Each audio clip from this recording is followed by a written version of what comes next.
আসসালামু আলাইকুম বন্ধুরা, নিশ্চয়ই ভালো আছেন সবাই। আজও দুইটা গল্প বলবো। এক দরিদ্র লোক একদিন তার কাছে থাকা 1 টাকার একটা কয়েন একটা মসজিদের দান বাক্সে ফেললো।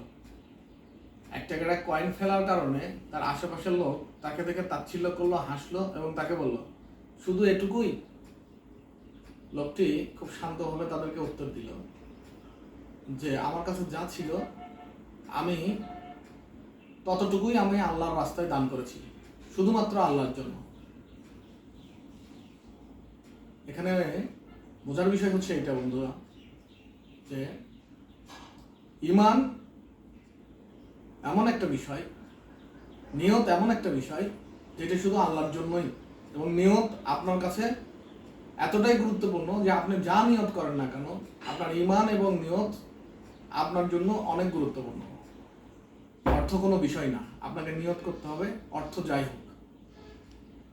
একটা বাচ্চা প্রতিদিন নামাজ পড়তে যেত। নামাজ পড়তে যাওয়ার কারণে, ছোট বাচ্চা নামাজ পড়তে যাওয়ার কারণে তার এলাকার মুসল্লিরা একদিন তাকে জিজ্ঞেস করলো, তুমি এত ছোট বাচ্চা, তুমি প্রতিদিন নামাজ পড়তে আসো? ছোট্ট বাচ্চাটি তার উত্তরে হেসে বলল,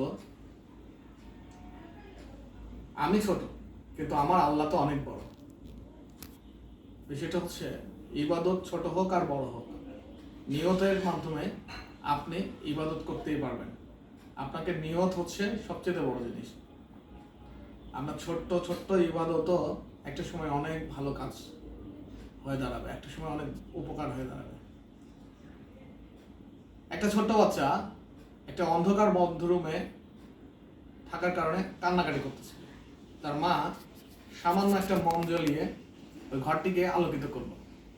বাচ্চাটি হেসে উঠলো এবং গোটাল ঘর আলোর কারণে বাচ্চাটি খুব খুশি হলো।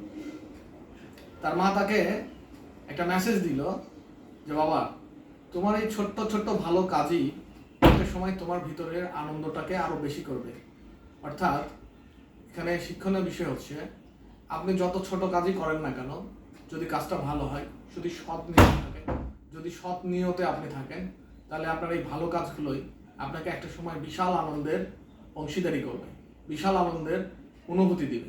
তাই বন্ধুরা, আসুন আমরা আমাদের নিয়ত, আমাদের ঈমান এবং আমাদের ছোট ছোট ভালো কাজকে সবসময় গুরুত্ব দিয়ে সামনে এগোই। আর চলে যাচ্ছি বন্ধুরা, আমার ভিডিওটা যদি ভালো লাগে অবশ্যই আমার পাশে থাকবেন, আমাকে সহযোগিতা করবেন।